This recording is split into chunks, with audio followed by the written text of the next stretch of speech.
Good evening, children. I am waiting for screen sharing. Permission for screen sharing. And just Good evening, ma'am.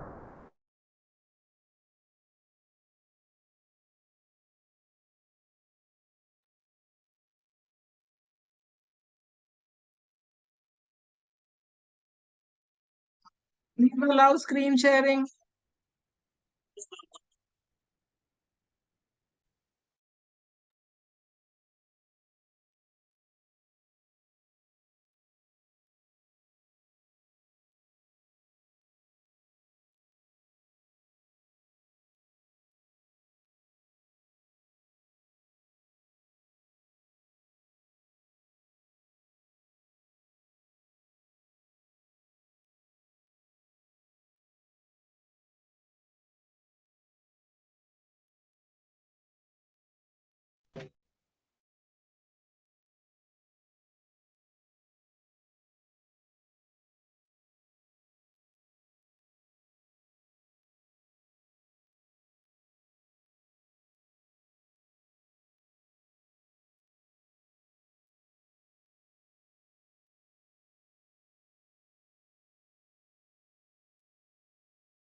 I thi.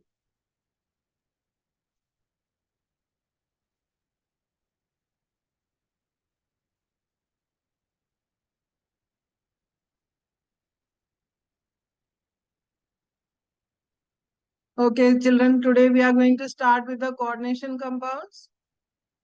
So, before we do what are coordination complex compounds, let us see what are the different types of complexes that we can have. Hmm?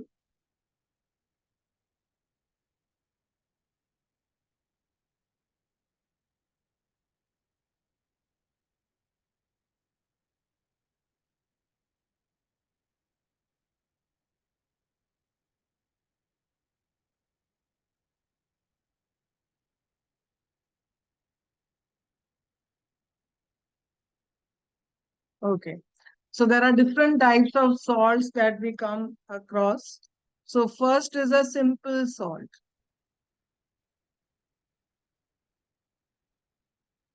Okay.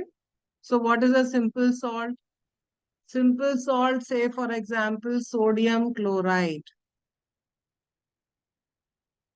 Okay, sodium chloride is a simple salt. So it is made up of two simple ions. Sodium ion and chloride ion. It is made of, it is sodium chloride and it is made of two simple ions, a cation and a anion. So Na plus is the cation and Cl minus is the anion. So a simple salt is one which is made up of a simple cation and a simple anion, like sodium chloride, sodium sulfate, magnesium chloride. They are all very simple ions, simple salts. Mhm. So if I take sodium sulfate, it is also considered as a, simple salt. Uh, it is made up of a cation and an anion. So what is a cation? Na plus is a cation and SO4 2 minus, it is the anion. So this also is considered as a simple salt. This ion, even though it is made up of two elements, but both the elements are non-metals, and such elements, such ions which are formed either by a single non-metal or more than one non-metal, they are simple ions, and this is also one anion. The second type of salts that we need to know, understand are mixed salts. So, the second type of salts, they are called mixed salts. So what are mixed salts? Mixed salts are made up of two or more salts mixed together. Mixed salt. Say for example, I take, just close the door. Okay. So mixed salts will be like, for example, bleaching powder. What is bleaching powder? It is CaOCl2. So it is made up of more than one ions. So the cation here is calcium Ca2 plus, anion is Cl minus, and there is another anion OCl minus. So that is why it is known as a mixed salt. So certain ions, they are mixed salts. Certain salts, they are mixed salts. We can take one more example of a mixed salt. Sodium hydrogen phosphate. Okay. Sodium hydrogen phosphate. Okay. Why do we call it a mixed salt? Because there are more than two types of ions. Two types of ions are there. So what are the ions? Na plus, H plus, and phosphate, PO4 3 minus. So that it contains more than one type of ion. So it is a mixed salt. Then you come across another type of salt, that is acidic salts. Okay, acidic salts are types of mixed salts. So mixed salts also are acidic salts are also mixed salts. What are acidic salts? Which contain H plus ion in addition to a cation and an anion. So say for example again, NaHSO4, sodium hydrogen sulfate. Why is it an acidic salt? Because it contains Na plus and H plus,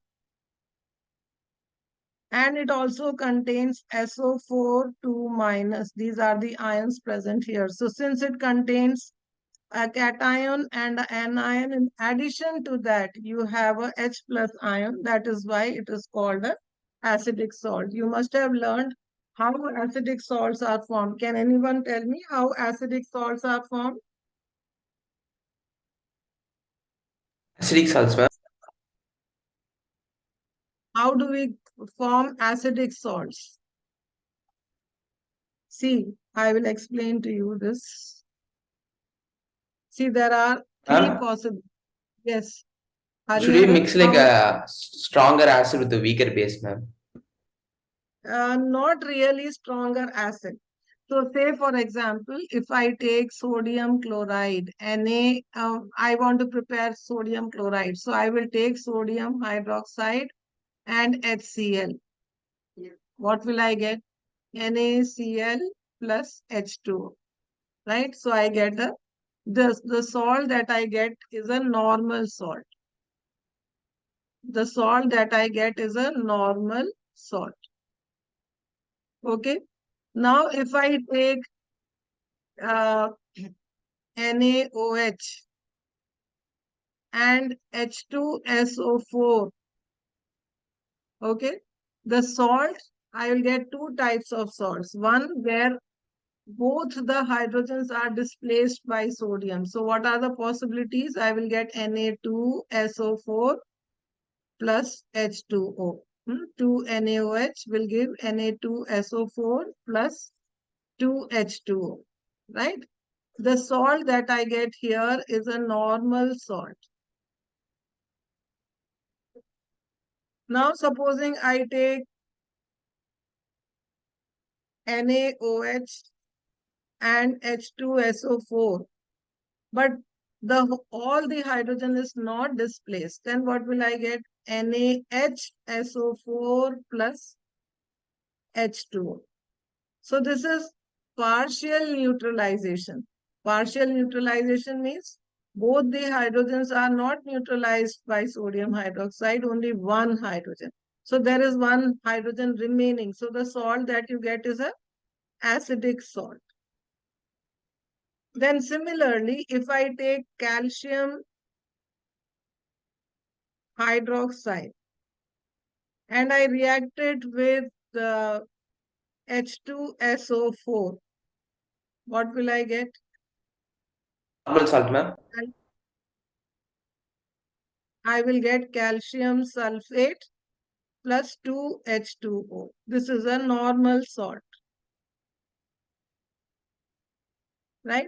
But if I take calcium hydroxide and HCl, there are two possibilities. One, only one OH is displaced by chlorine. So what will I get? CaOHCl plus H2O. So OH, one OH is still remaining. What will I call this? This is a basic salt. So if you observe carefully, you will realize when is acidic salt formed? When an alkali which has one OH combines with an acid which has two hydrogens. Such alkali which has only one OH, it is called monoacidic. And an acid which has two OH, two hydrogens, that is called dibasic. So when the alkali has one OH and the acid has two hydrogens, then the salt that is formed is acidic salt. But when the alkali has two OH and the acid has only one hydrogen, then the salt that can be formed is a basic salt. So acidic and basic salts, how they are formed? They are formed by partial neutralization of an acid and a base. So they are next. So we can see there are three types of salts that can be formed. They are acidic salts, they are basic salts, and they are neutral salts. Okay. Now we will take one more type, that is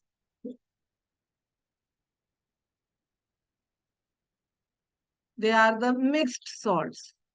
No, mixed salts, we did double salts. Next is double salts. So what are double salts?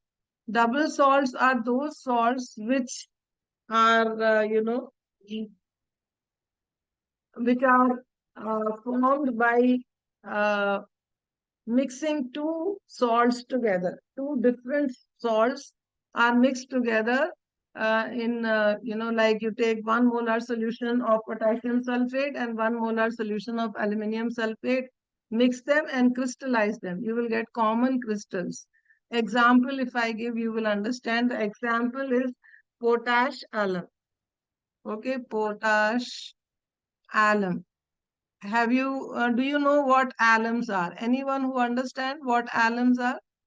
See, alums are compounds which are generally used, compounds of aluminium, but they are used for purification of water. The suspended impurities of water are removed with the help of these alums.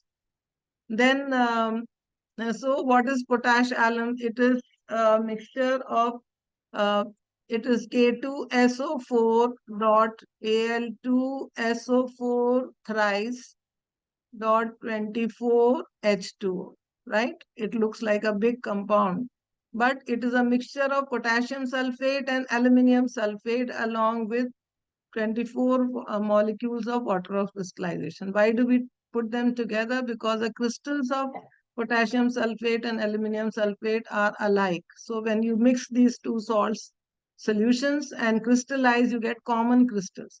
However, if I dissolve potash alum in water, if I dissolve it in water, what will I get? I will get potassium ions, I will get sulfate ions, and I will get aluminium ions, Al3 plus ions. All the salt will ionize completely and I will get all possible ions. It will give all simple ions in solution. The one which you may have done while titration is ferrous ammonium sulfate. You remember? FAS. What is FAS? Ferrous ammonium sulfate. Ferrous ammonium sulfate is also a double salt. Why do we call it a double salt? You get it together. It is FeSO4 dot NH4 twice SO4 dot 6H2O. So when I dissolve it in water, what will I get? I will get Fe2 plus ions. I will get SO4 2 minus ions, and I will also get NH4 plus ions. All the simple ions, I will get them together.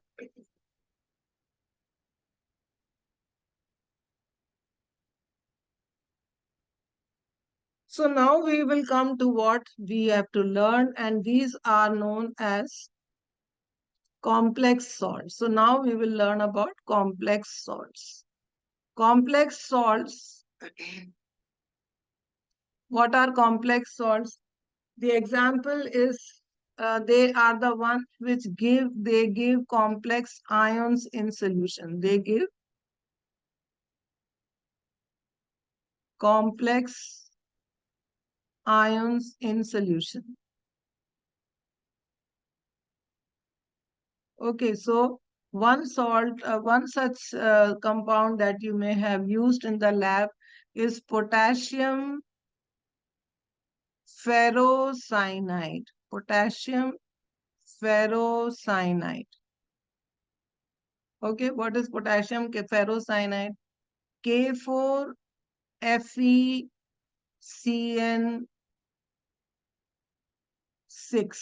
See how it is written. See carefully. K4FeCN6. Now, if I dissolve it in water, I make an aqueous solution. It gives me potassium ions, 4K plus ions, plus FeCN6,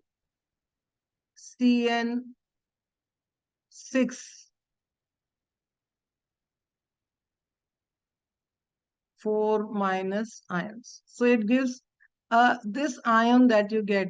This ion here is called a complex ion. And because the ion is a complex ion, that is why these salts are called complex salts. Okay, so they don't give simple ions, they give complex ions. So what are complex, how will you identify a complex ion? Complex ion is one where in addition to the non-metals, there will always be one metal atom.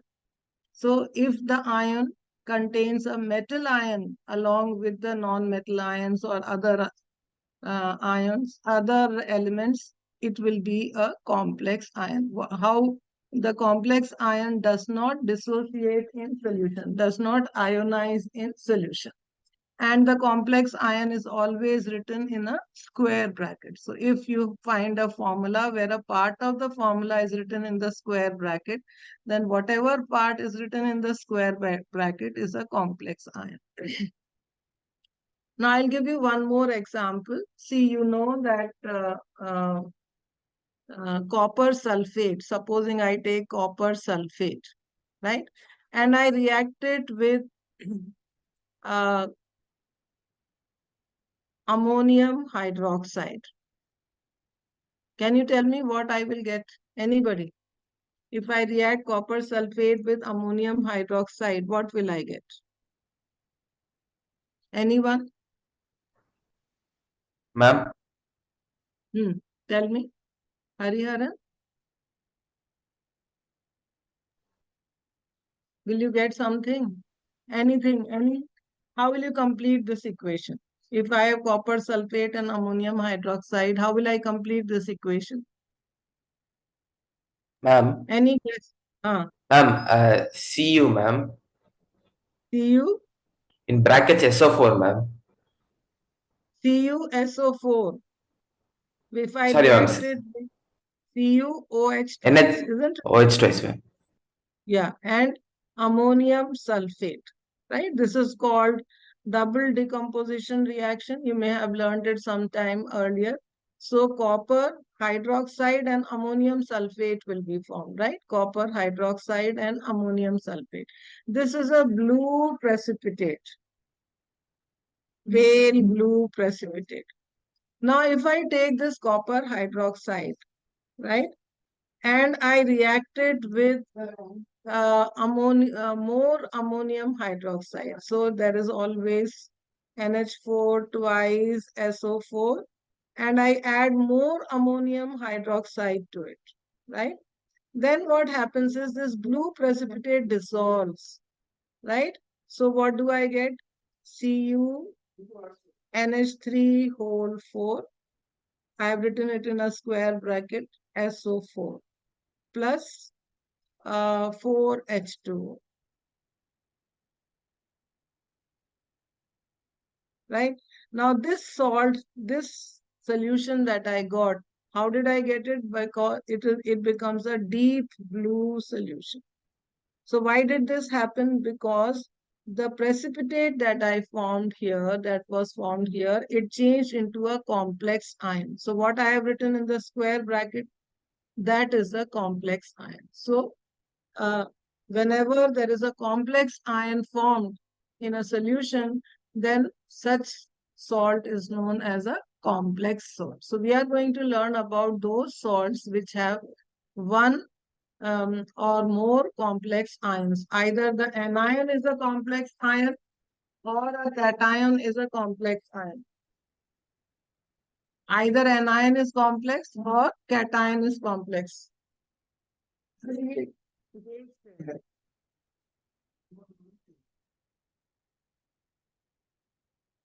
Sorry. Okay. Now we will try to understand what these complex ions are, complex salts are. Okay. So, first of all, let us understand which are the elements which will form these complex ions.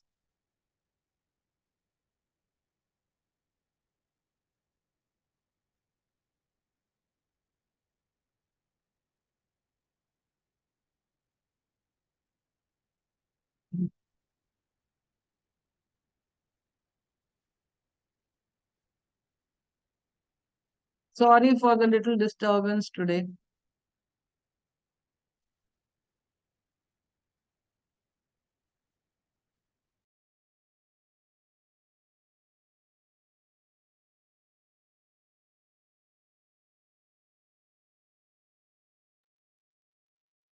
Okay, now we have to understand which are the elements which will form these complex ions. So normally the elements which form these complex ions, 99% of the complexes, they are formed by transition elements. Okay, transition elements. Okay, why do transition elements form complexes when we did D block elements? I told you these transition elements, they form complexes. Why do they form complexes? For three reasons. One, because they have vacant d orbitals. Vacant d orbitals. Okay. The second reason why they form uh, complexes is because of high nuclear charge. High nuclear charge, right? And the third reason why they form complexes is because of the small size.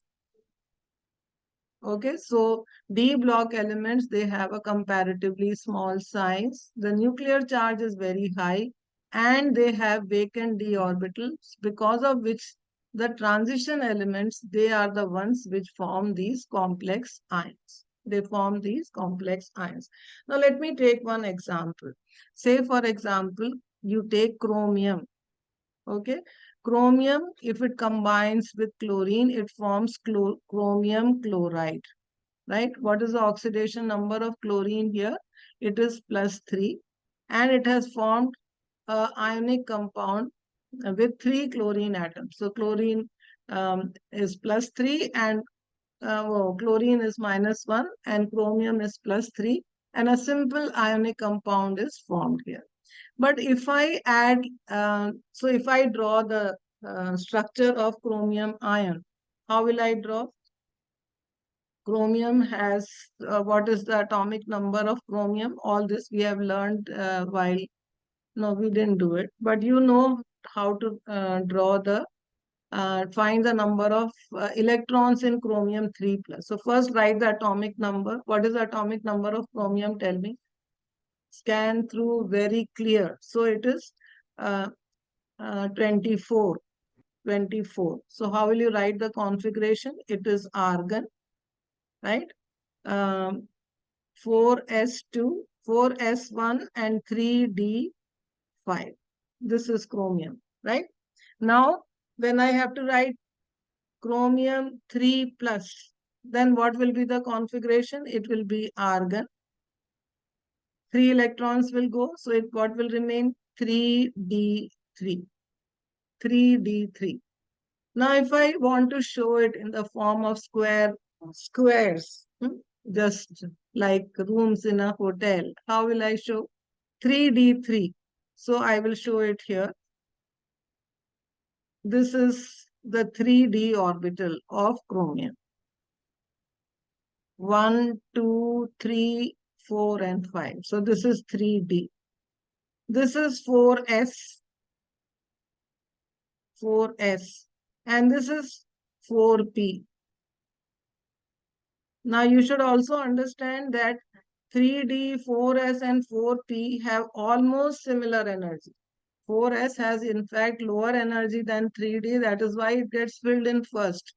So when there are only 3 electrons in the d shell, 1, 2, and 3 electrons in the d shell, right? Then there are 1, 2, 3, 4, 5, and 6 orbitals, which are vacant orbitals, with no electrons, right? With no electrons. So when I dissolve this chromium chloride, I put it in water. When I dissolve in water, or I add ammonia solution to it. So ammonia molecule is, what is the structure of ammonia molecule? NH3. NH3 has a lone pair of electrons. So what this ammonia molecules do? They are, so now what are the two things happening? One is that this is chromium. It is a transition element. These are the vacant orbitals, right? It has high nuclear charge, and because of the high nuclear charge, the nucleus is pulling, its pulling capacity for outer electrons is very high. The size is very small, so the nucleus is close. So when these molecules like ammonia approach chromium, what does it do? It provides these vacant orbitals. So what does ammonia do? It comes in here and forms, it donates its pair of electrons here, and with the pair of electrons, what it does, it forms a bond. So with it forms this one ammonia molecule will form a bond here, another will form a bond here, third one will form a bond here, fourth will form here, right? So there will be 6 ammonia molecules which will come and form a bond. What is the type of bond they will form? The type of bond that they will form is, what type of bond is this? When both the electrons are given by the same entity, that bond is called a coordinate bond. The type of bond which is formed is a coordinate bond, right? So because, and how will I represent the structure of this compound? I will have to write right here cobalt. How many ammonia are linked to it? NH3. And to show how many ammonia, 6. And to show that they are formed by a coordination bond, I will put them in a square bracket, and chlorine will remain outside. So what has this become? A complex ion. So all these entities which form coordinate bond with the transition element, they remain stuck to the, so they form a special sphere which we call a complex ion, and this complex ion is formed by coordination bond. That is why these complexes are also known as coordination compounds. Why do we call them coordination compound? Because they are formed as a result of coordinate bond. Okay, we will learn all this in detail. How they are forming, all those things we learn. I'm just introducing. So what are the few things about this you should understand? One is that coordination complexes are those salts which give complex ions in solution. Complex ions are those which which will have at least one metal atom in the ion, and they will not be ionized completely. They will remain with the complex ion. They are represented by a square bracket. Then the complexes are formed mostly by transition elements because they have vacant d orbitals, they have high nuclear charge and small size, because of which they attract certain species and form coordinate bonds with them. And thus, um, the central at the transition element along with these species which form coordinate bonds are known as complexes, complex ions, and these compounds are hence also known as coordinate compounds because they result in coordinate bond.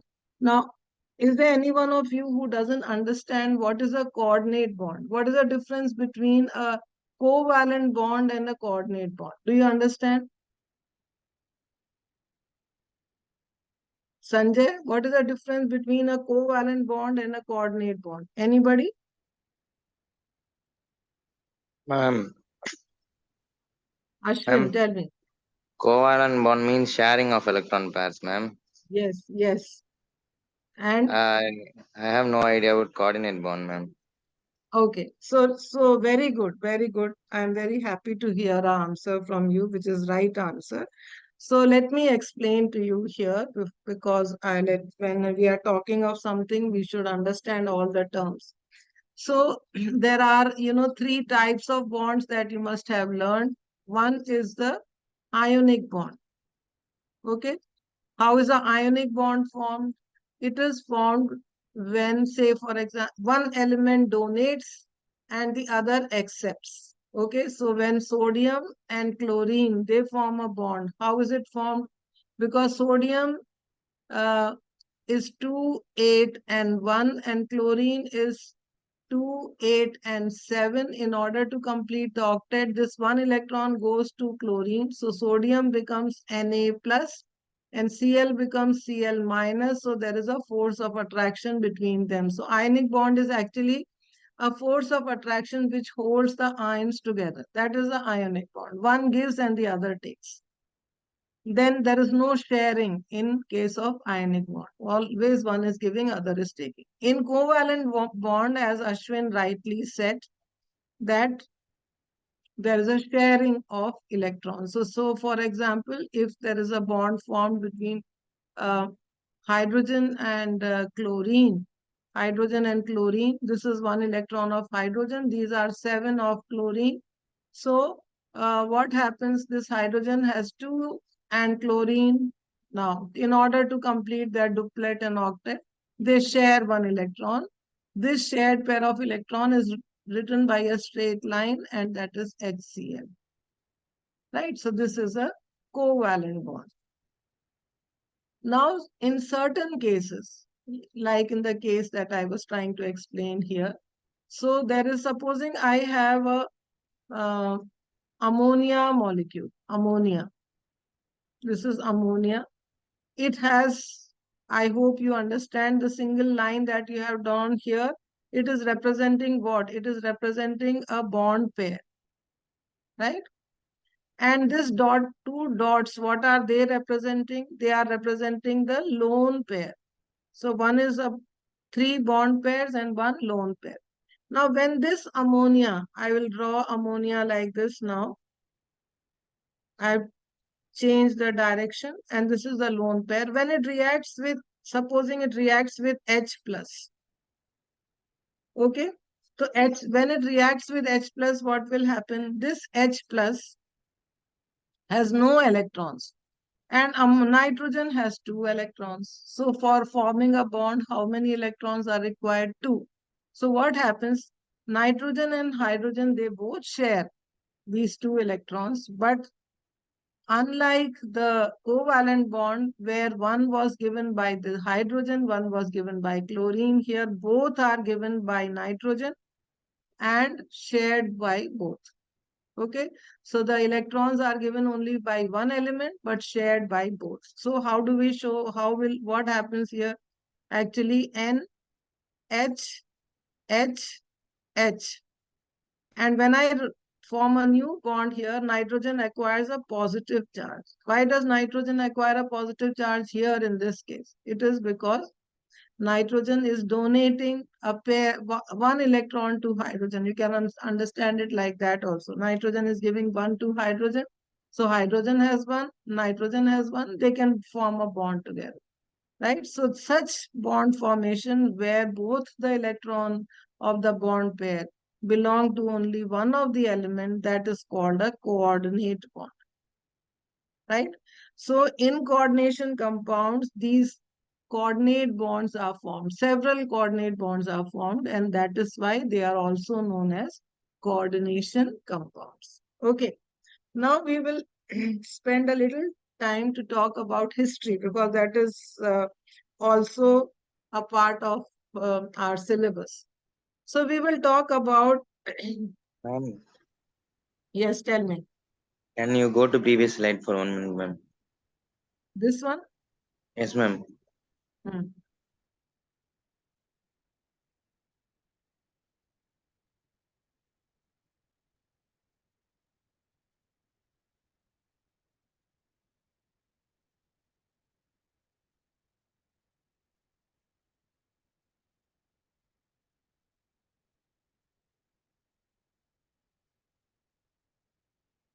Ma'am, okay, ma'am. You can proceed. Okay. So the history of coordination compounds, the credit to the theory of coordination compound goes to Werner's to a scientist called Werner. Okay, so Werner's theory we should understand. He is known as the father of coordination chemistry. Okay, he was the first one. See, coordination compounds are extensively used.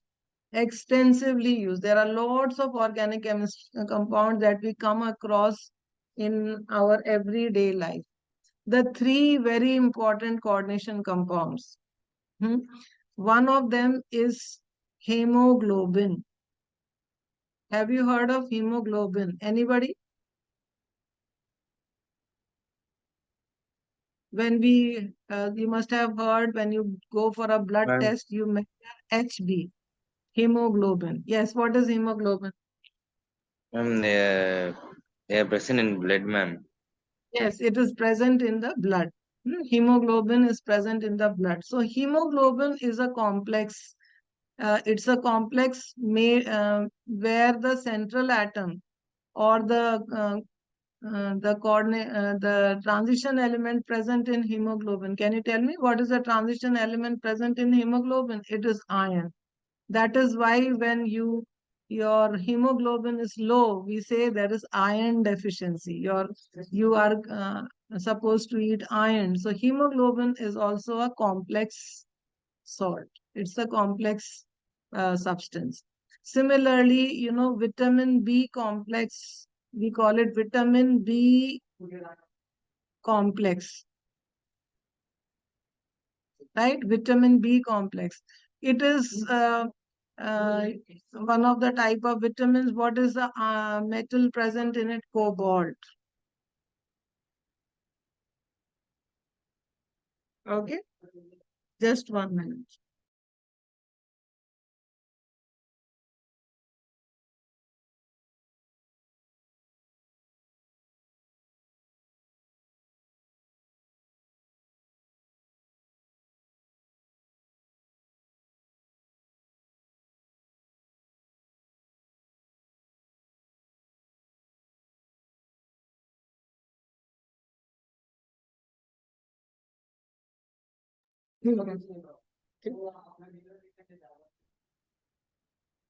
Thank you.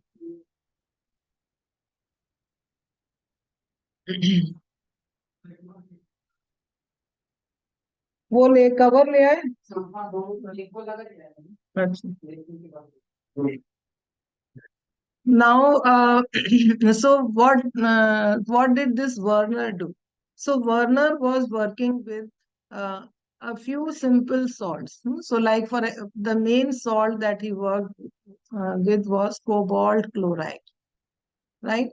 So he understood that cobalt chloride is a simple salt. That's why I gave the example of chromium chloride there.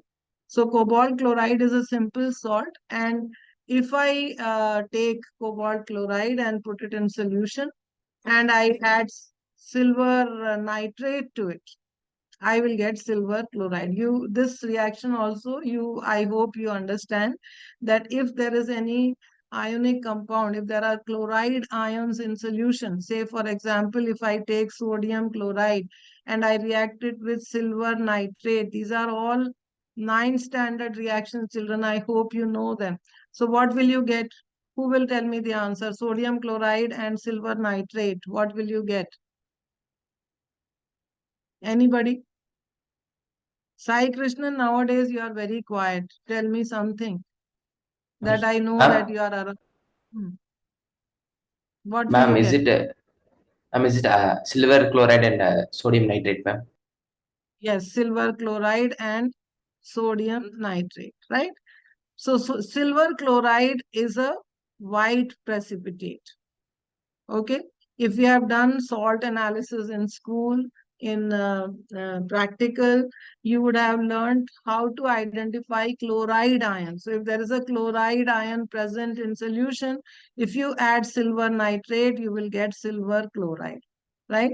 So what this Werner found was that if I take cobalt chloride only, so COCl3, if I react it with AgNO3, there is no problem. I will get AgCl, right? Plus cobalt nitrate, CONO3 thrice. You can balance it, 3 and 3 AgCl.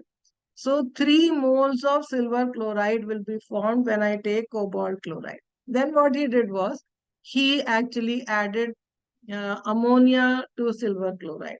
So when he added ammonia to silver chloride, he was able to form 3 different colored salts. 3 different colored salts. So what are the 3 different colored salts he formed? They are written here, right? So 3 different colored salts he formed. One was cobalt chloride 6. One was yellow colored salt. The other was purple colored salt. And the third was green colored salt. So when he added 6 moles of cobalt chloride, 6 moles of ammonia to cobalt chloride, he got a yellow color. When he added 5 moles of ammonia, he got a purple colored compound. When he added 4 moles, he got a green colored compound. He had no idea about complexes at that time. Then to identify or to understand more about the compound, what he did, he took cobalt chloride, the yellow colored compound, and reacted with silver nitrate. So when he reacted it with excess of silver nitrate, number of moles of silver with excess of silver nitrate, right? So what did he find? In the first case, he got 3 moles of silver chloride, as expected, because COCl3, 6H2O, 6NH3. So 3 moles of chlorine were there. So he got 3 moles of silver chloride. Here in the next one, where it was a purple colored salt, which was different, but if it was same number of chlorine atoms, yet he got 2 moles of silver chloride. And when he got tested the green colored one, he got only 1 mole of silver chloride. So something was very different. So what did he understand? That out of the 3, all the 3 chloride ions were present. Here, out of the 3, there were only 2 chloride ions. And out of the 3, there was only 1 chloride ion, right? That is why you got only 3 moles, 2 moles, and 1. So he thought that there is something different. So what he did was he took the first one. So what he did, COCl3 dot 6NH3.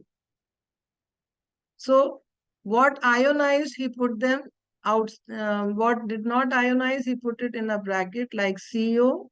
He wrote like this, NH3 whole 6. Square bracket, why did he put? Which is not affected by, which is sticking to the part of the molecule which is sticking still to the central atom, and the part which ionizes. So Cl3 he put outside. Then he took COCl3 dot 5 NH3.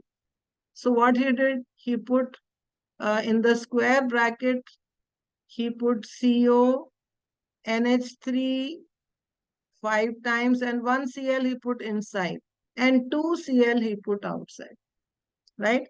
Then the third one, COCl3 dot 4 NH3. How did he do it? Inside the square bracket, he put NH3 4 times, 2 Cl2 inside and 1 outside. So see what a big observation he made. He said first time, he was the first one to say that some chloride ions in cobalt chloride remain connected to the metal atom. When I dissolve it in water, some remain connected to the metal atom. So the ones which remain connected to the metal atom, he put them inside the square bracket. And the ones which ionize to form silver chloride, he put them outside the bracket. So in the first case, why did he put 3 chlorine outside? Because they were ionized to give 3 moles of chloride ions. The second one, he put 2 outside. And the third one, he put 3 outside. So what did he say then? He brought about a theory. He said that each transition element has 2 types of valencies, right? One is the primary valency and the other is a secondary valency. Okay, what is a primary valency? Primary valency is the one which is ionizable, which you can ionize. The secondary valency is the one which is not ionizable. So he talked about a primary and a secondary valency for the first time. He said that elements can have primary and secondary valencies. He also tested this with the help of a conductivity meter.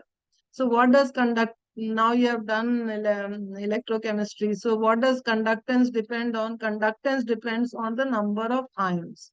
So what is the number of ions in the first one? 1 complex ion and 3 chloride ions. So what is the number of ions? There are 4 ions. In the second one, how many ions are there? 1 complex ion and 2 chlorine ions, so total 3 ions. And here, how many ions are there? Total 2 ions, 1 chlorine ion and the other complex ion. So there are 3, here there are 4 ions, here there are 3, here there are 2 ions. So because of that, when he checked the conductivity, he realized that these 3 different compounds that are formed, they are different because their conductivity itself is different. One has higher conductivity, the next is lower, and the least conductivity is of the third one. So the 3 different colored salts were different in so many ways. They had 3 different colors, they had different complex ions and different number of ions, and they gave different amount of silver chloride. Okay, so based on that, he made his postulates. So what was his postulates? His postulates were, so postulates of, I don't know, I think I have written them somewhere here.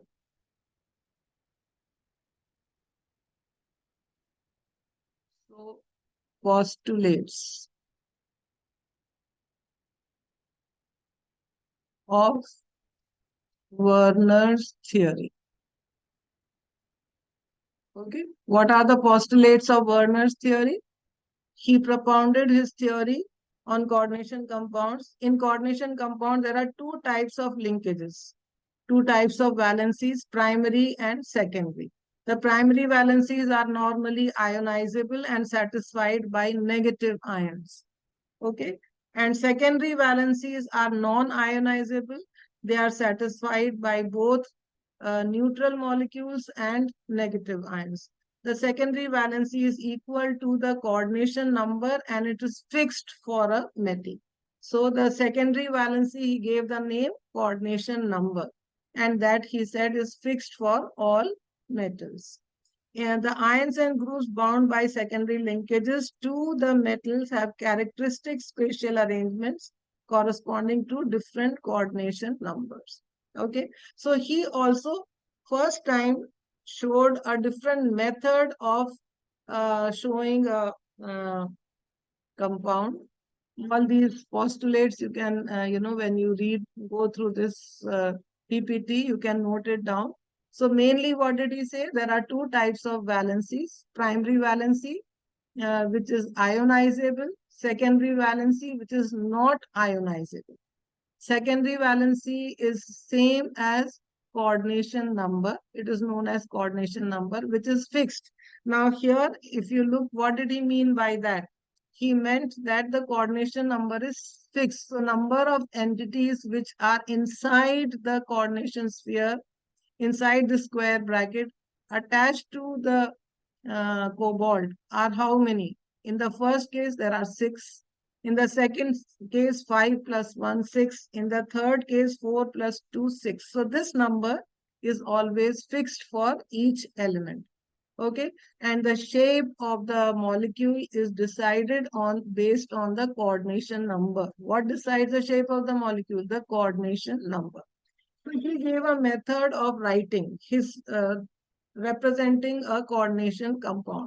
So I will write the three coordination complexes that he found. So ammonia 6 and Cl6, Cl3. The second one is cobalt, ammonia 5 and 1 Cl inside and 2 Cl outside, right? And the third one, let us do these two. The third one I will write later. So what he did was you draw the cobalt here. And then he said if there is 6 species attached to the central atom, so they are all forming coordinate bonds. So you draw 6 coordinate bonds like this. And the shape obviously depends on the number of, we'll talk about shapes a little later, but it depends on the number of these, the coordination number. So 6, so you put 6 ammonia here, NH3, NH3, NH3, NH3, NH3, NH3. So this shows the, what does it show? It shows the coordination number. So the secondary valency is shown by a solid line in the way of expressing a coordination compound by Werner's method. How will you draw? By a solid line. Now, how will you draw the chlorine, the one which is outside the bracket? So for the one which is outside the bracket, you show with dotted line. So one chlorine here, one chlorine here, one chlorine here. You could draw it anywhere. It doesn't matter. But with a dotted line. So this is the structure. This is how you will draw the structure of this complex by Werner's theory. Okay. Now supposing I want to draw the other one. Then how will I draw? First take cobalt.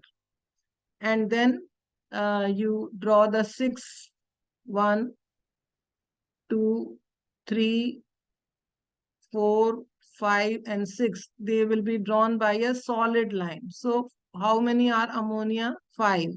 So 1, 2, 3, 4, and 5. And the next one is what? Cl.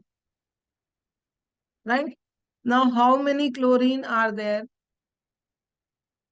two chlorines, which are secondary valency, right? So you draw here 1, 2, and this one with a dot, both lines you will show. The negative ion inside it will also take care. So you, whenever you put a double line here, one solid line and this line. So that is how he represented. Now let us take one more example so that you understand. CONH3 pole 4 Cl2 inside and 1 Cl outside. So how do you draw it? So first take cobalt, 6 lines, 1, 2, 3, 4, 5, 6.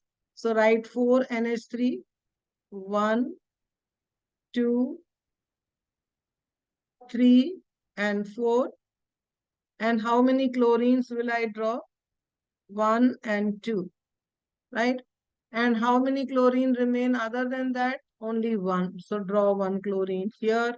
And these 2 chlorines also with a dotted line. The negative ions also with a dotted line. Okay, so this is what was the first picture or Werner's theory of coordination compound. But this theory was incapable of explaining anything. The modern theories explains so much more about the coordination compound. It was found that coordination compounds are colored. It was found that coordination compounds are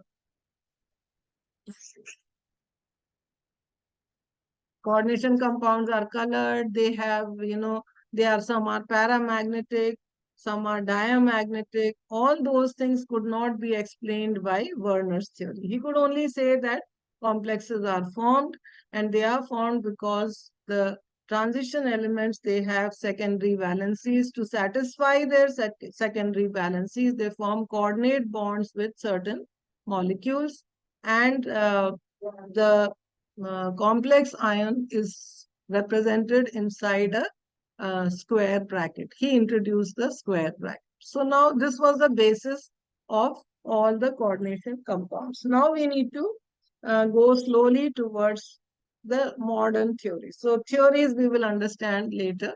First, let us, when we are learning coordinate compound, let us understand a few terms. Okay, so we will discuss all those terms and then we will learn about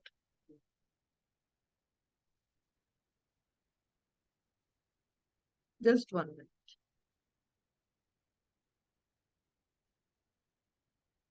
Can you put your pen in here? It's asking for a pen.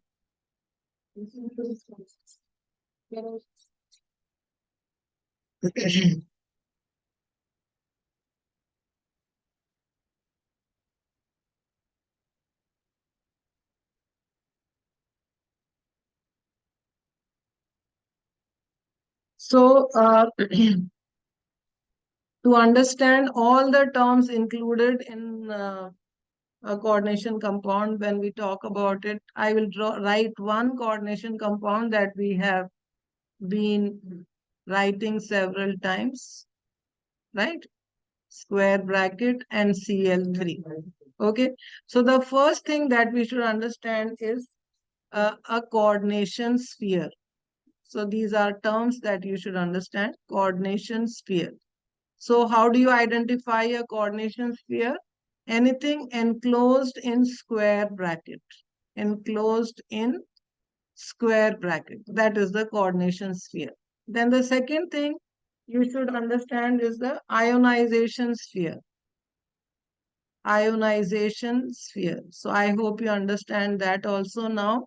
Anything outside the coordination sphere is the ionization sphere. Then the third thing is central atom. Okay, central atom. So what is a central atom? The metal atom inside the coordination sphere. Metal atom inside the coordination sphere. That is called the central atom. So in this case, what is a central atom? Cobalt is the central atom. This is the central atom. right? If I take another complex, K4FeCN6, right? What is the central atom? Iron is the central atom. Okay. So the central atom is the one which is uh, which is inside the coordination sphere. So the metal ion present inside the coordination sphere, that is called the central atom.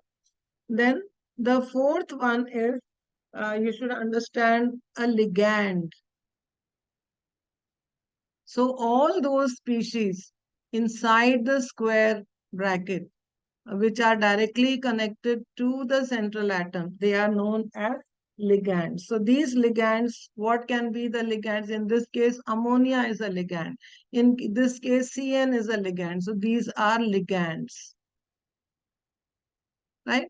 Here NH3 is a ligand. So ligands, what are ligands? Ligands are, ligands can be atoms, they can be molecules. Mostly they are Lewis bases. What is a Lewis base? You have learned last year. Lewis base is one which is always ready to donate a pair of electrons. So they are Lewis bases. They could be atoms, molecules, or they could be, ions which are ready to donate a pair of electrons. So they can be ions, they can be Lewis bases, atoms, or neutral molecules which have a pair of electrons. So they are known as ligands. Then the next thing that we need to understand is the coordination number. So next thing we should understand is a coordination number.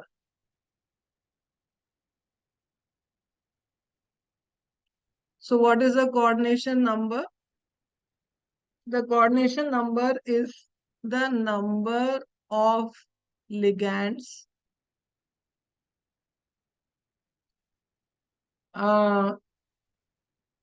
attached to the central atom. Attached to the central atom. Okay. So if the number of ligands attached to the central atom are 6, then the coordination number is 6. If the number of ligands which are attached to the central atom are 2, then the coordination number is 2. If the number of ligands is attached are 4, then the coordination number is 4. Okay. Here also there are a few more things that you will understand slowly. But generally, what are ligands? Which are directly attached to the central atom, and depending on the number of ligands attached to the central atom, we decide the coordination number. So, say for example, CrNH3 whole 6.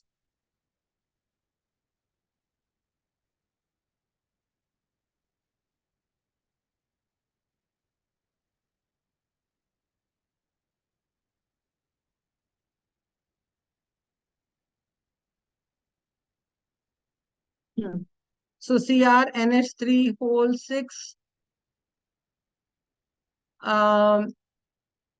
Cl3. Okay. Now tell what are the things that you have already understood. This part here, right? This is what ionic sphere, right? This inside the square bracket. What is this? This is the coordination sphere.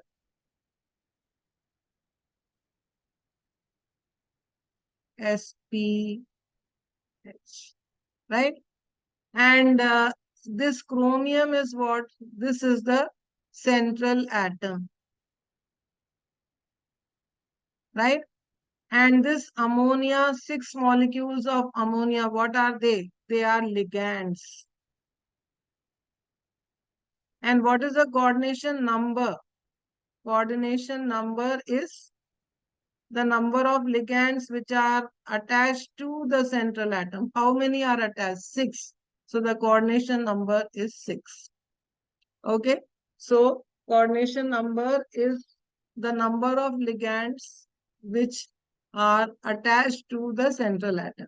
The only thing you have to remember, just for as of now is that all these ligands should be forming only a single bond. Then they will, that is equal to the coordination number is equal to the number of ligands which are present. There may be exceptions to this that we will learn later. That is a coordination number.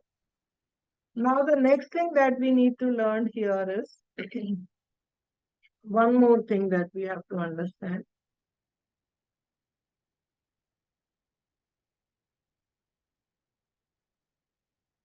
Is the oxidation number.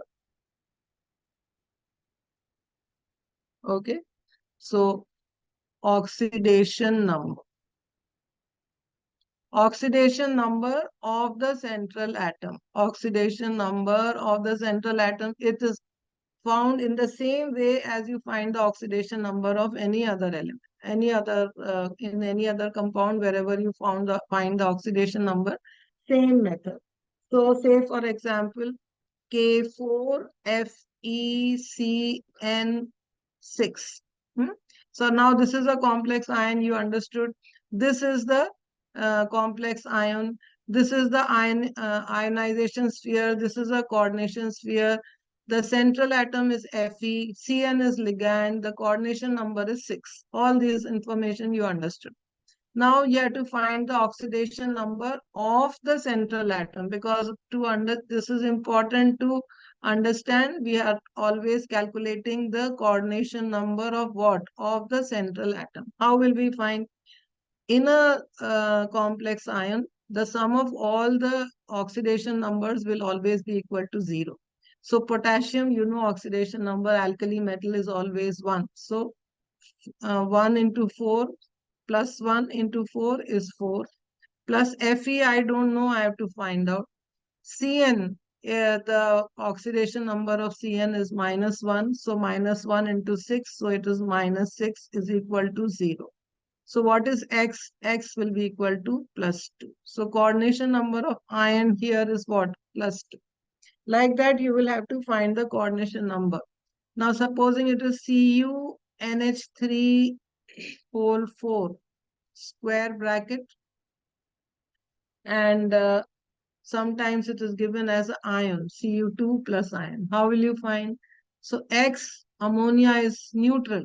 So ammonia is +0 is equal to +2. So X is equal to +2. So the oxidation number of copper here is +2. So supposing it is FeH2O whole 6, right? And 3 plus. What will be the oxidation number of iron? X plus 0 is equal to +3, right? So what will be it will be Fe, and Fe will be equal to +3. So we have to learn to calculate the oxidation number of central atom. Then only we can write the name of a coordination compound.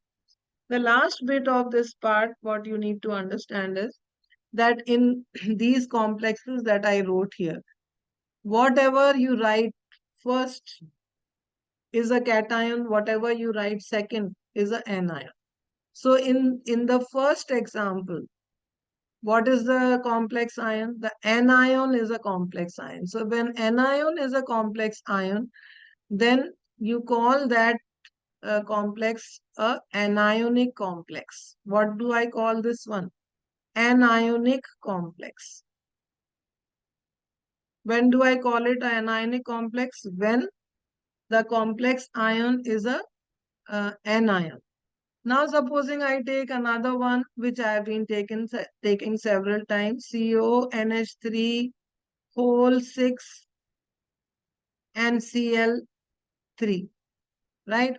Now here, what is the complex ion? It is written first, right? So whatever is written first is a cation. So what type of ion is this? It is a cationic complex.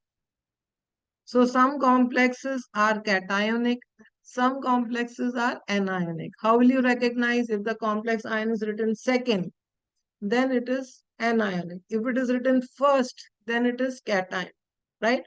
You could have complexes where the cation and anion both are complex ion. Then it is anionic and cationic complex. Both are complex.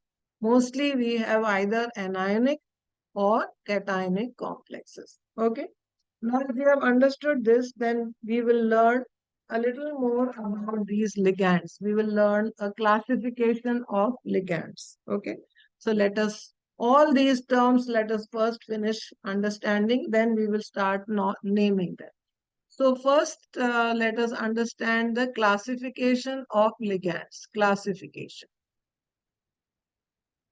Sai Kalyan, have you learned all this in school already? No, miss. Okay. Classification of ligands. There are different types of ligands, right? Different types of ligands are there. First, we will take the neutral ligands. Okay. What are the neutral ligands that we know? It is NH3. Ammonia is a neutral ligand. H2O is a neutral ligand. All the neutral ligands will have lone pair of electrons on them. Okay. So NH3, then C2H5 NH2 ethylamine can also act as a neutral ligand. Then ethylene diamine, right? Here nitrogen has a lone pair. This also has a lone pair. These are all neutral ligands, right? The second classification is anionic ligands. Anionic ligands, ligands which have a negative charge, anionic ligands. Okay, anionic ligands are all the others which have a negative charge, Cl minus, OH minus, NO2 minus, right? Cn minus, Br minus, NO3 minus. All those, they are what? They are anionic ligands. There are certain, but very rare, you have a cationic ligand. Cationic ligand. But they are very rare. In our syllabus, we don't come across many. But the name I want to tell you, one of them is NO plus, nitrosyl. So these are cationic ligands, but we are not asked to learn cationic ligand. But for your general information, there can be ligands which are cationic ligands also. Okay. Then the next thing about ligands that we need to learn is the denticity of ligands. Denticity, based on denticity of ligands. Okay, based on the charge I told you, you can have neutral, anionic or cationic ligands. Now denticity. Dental relates to what? Teeth. Okay, so depending on the number of teeth with which they can bite or the number of points from which they can form a bond. Okay, so first one is monodentate. Monodentate. Monodentate means they can form only one bond with a central atom. Okay, so say for example Cl minus, Br minus, OH minus. They can form only a single bond with the central atom. They are called monodentate ligands. Then bidentate. Bidentate, which are obviously, as the name suggests, they are those which can form more than one bonds. Like for example, ethylene diamine, CH2NH2, CH2NH2. So now this can form two bonds because this nitrogen and this nitrogen. So it can form two bonds with the central atom. Okay. Now how does it form two bonds? So supposing you have a metal atom here, any metal atom. So I can put 1, 2, 3, 4, 5, 6, right?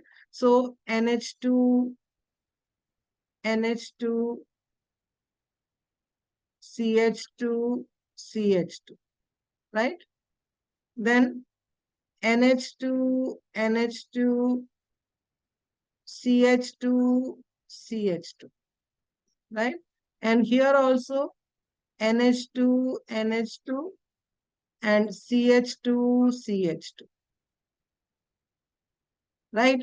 So they can form two bonds. That is why I was saying when you find the coordination number, if it is a monodentate ligand, then the coordination number is equal to the number of um, ligands connected to the central atom. But if it is a bidentate ligand, then what will happen?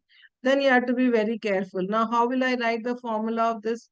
This compound is ethylene diamine, and short form is En. This is a bidentate ligand. So when I write the formula of this complex ion, what will it be? En whole thrice.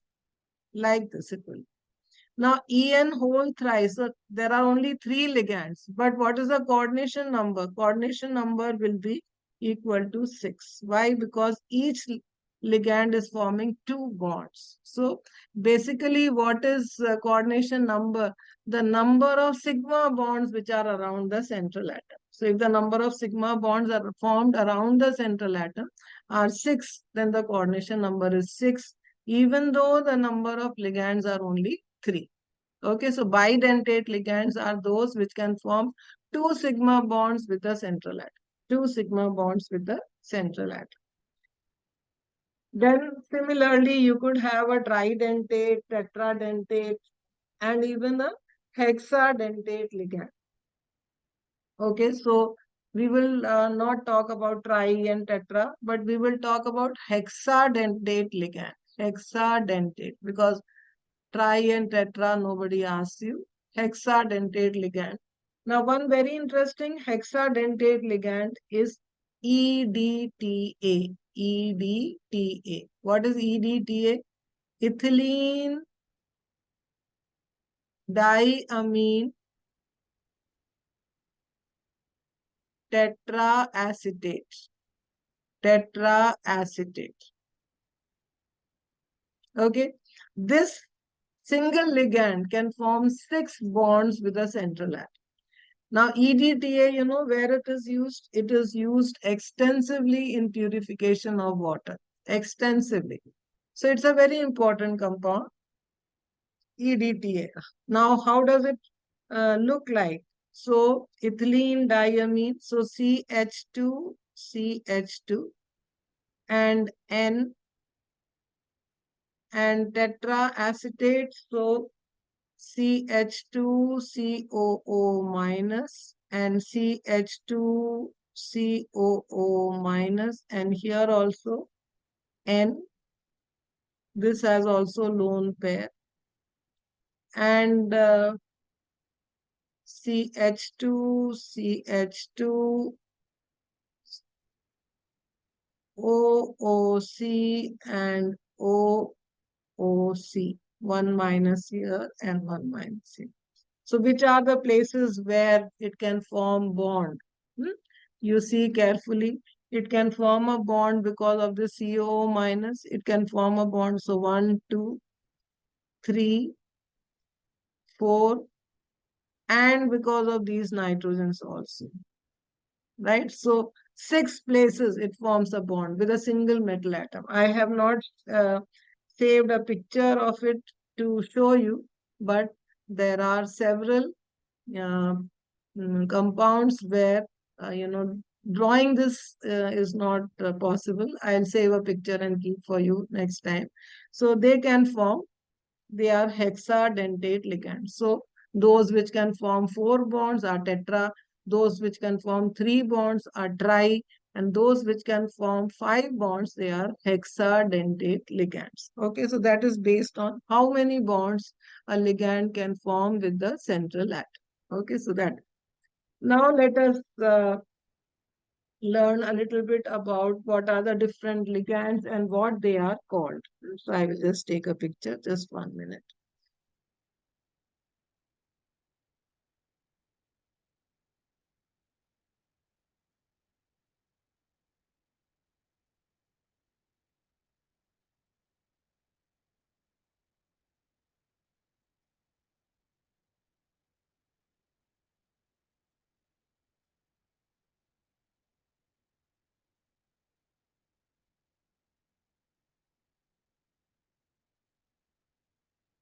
Okay, so these are various ligands and how they are named. What are the names?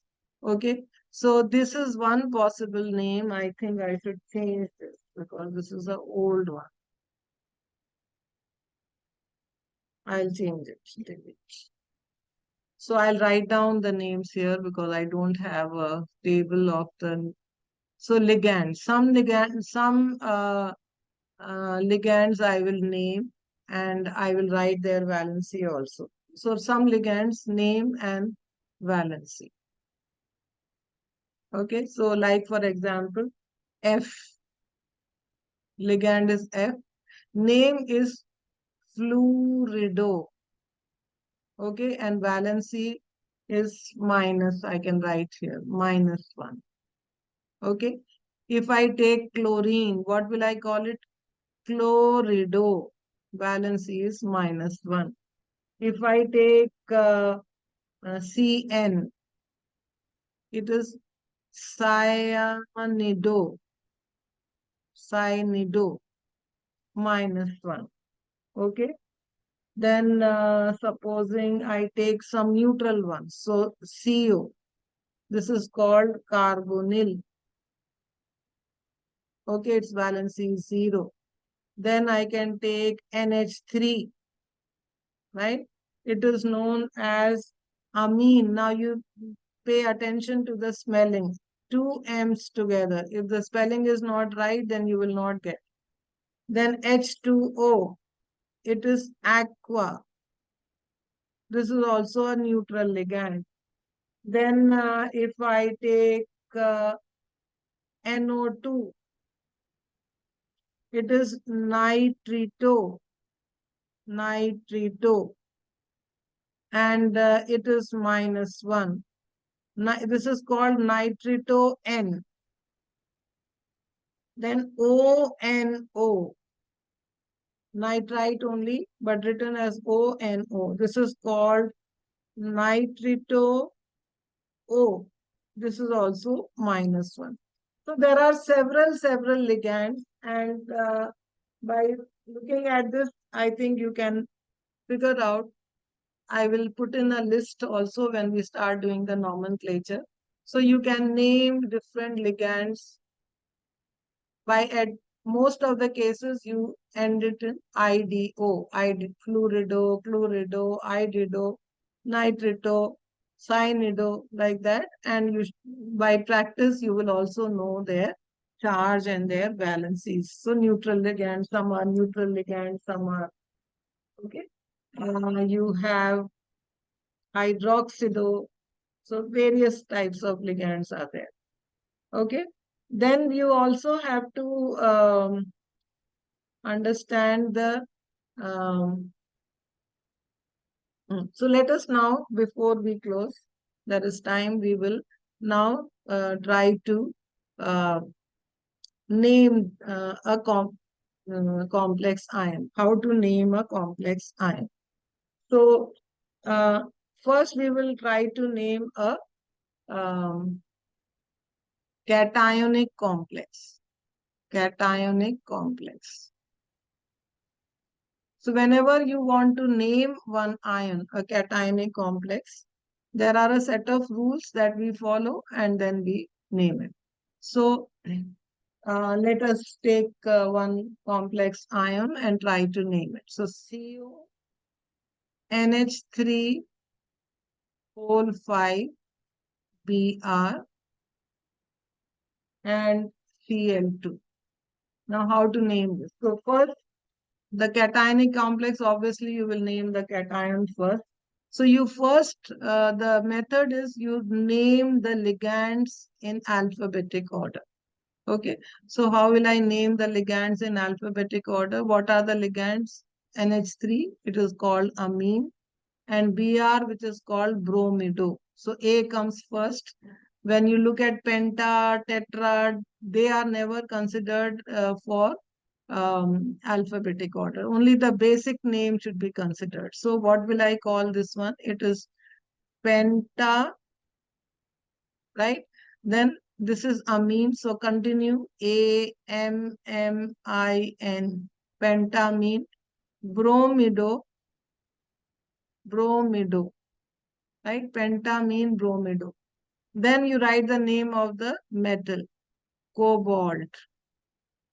Now, after that, you have to write the oxidation state. So first find out the oxidation state. If you calculate the oxidation state is 3, the oxidation state should be written in Roman numerals. So pentamine, bromido, cobalt 3. And then you write the ion in the ionization sphere, chloride.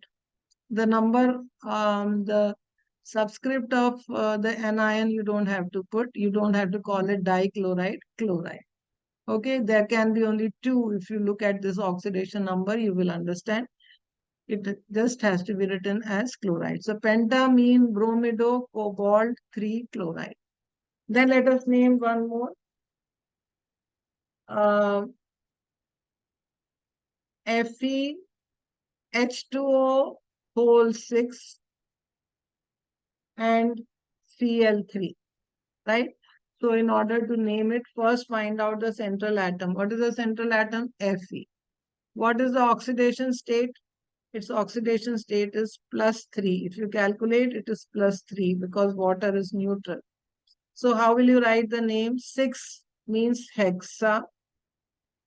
Then H2O is aqua, hexa aqua, iron, 3 chloride. Hexa aqua, iron, 3 chloride. Now these two complexes I deliberately took because these two complexes have something with for which we have to understand the name of these complexes. So this one, the first one, has 2 different types of ligands, not same but 2 different types. So you call it heteroleptic complex, right? And this one, it is known as homoleptic complex. Heteroleptic and homoleptic complex. So this is how we name the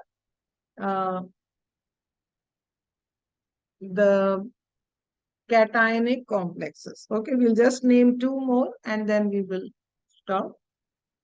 So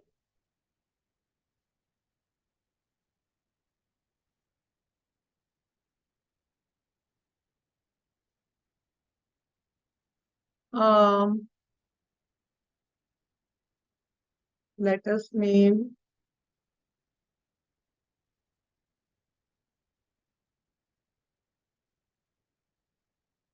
CrCl2,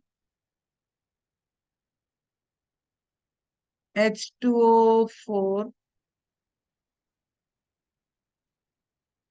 Cl2. Okay. If you find the oxidation number, you can find not Cl2, Cl. Okay. So oxidation number of chromium is how much? It is +3. Now let us name. This is a cationic complex. Aqua will come before chloro. So how will I name it? Tetra aqua, 2 chlorines. So dichlorido, chromium, 3 chloride. Okay. Now I want each one of you to name one complex before I stop. So now tell me the name of this one. CuNH3 whole 4 Cl2. CuNH3 whole 4 Cl2. Can you name this complex? Hariharan, can you name this complex? Ma'am. Tell me. Tetra ammonio ammonido. Tetraamine. Oh, sorry, amine, ma'am. Sorry, AMMINE, ma'am. Tetraamine. Dichloro No, dichloro, you don't have to. There is inside, the chlorine is outside. So you Sorry, don't, sorry, you sorry, have to. ma'am. Sorry. So Okay. tetramine copper, Copper, find the oxidation oxidation state, number. ma'am. So 2.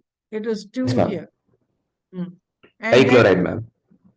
not di, only chloride. For what is outside the square bracket, you don't have to write the number. Only chloride. Okay, ma'am. Right? So now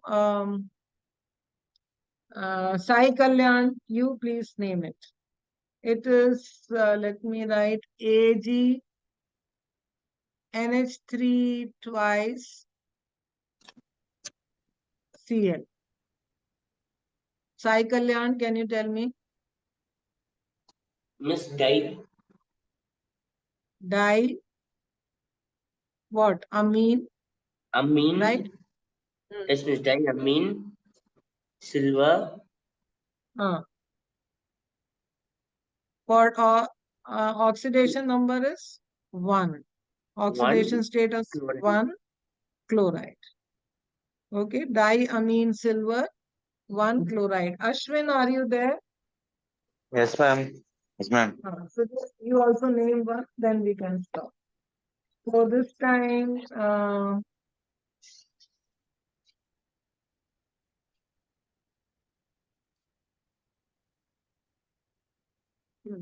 so this time let us name PtCl2 NH3 whole 4 Cl2. I can help you by telling you the oxidation state of platinum. What is the oxidation state of platinum? It is equal to 4. Now can you name it, Ashwin? Yes, ma'am. How many ammonia are there? 4. So 4, what will ma'am. I call it?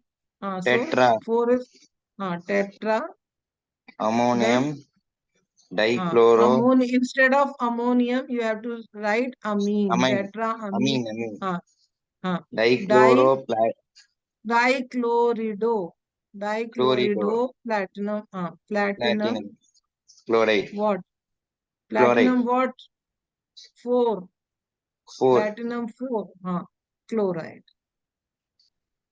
Okay. If I give you the name, you need all this information to write the formula. So in the next class, we'll practice how to write the formula if we know the name. Okay. So tetramine dichlorido platinum 4 chloride. Got it?